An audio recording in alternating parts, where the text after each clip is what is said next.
why sometimes super talented people don't make it in sales and live an average life.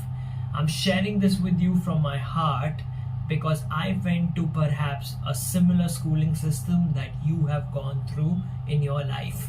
Our schools taught us not to talk to people, not to talk to strangers, to sit and behave just like everybody else.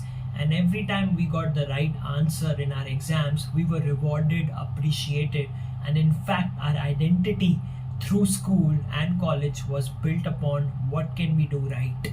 But sadly enough, if you are going to be an entrepreneur, a hustler, or a salesman, it's the other way around. And this took me a lot of time to grasp, but once I did, a lot of things financially changed for me.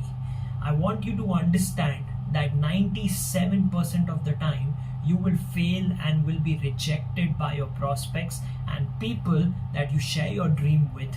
But that 3% success, if you can train your mind, your emotions to focus on that 3%, which I call focus on the yes, then you will see a different financial life for yourself. So stay tuned to understand how can you do that.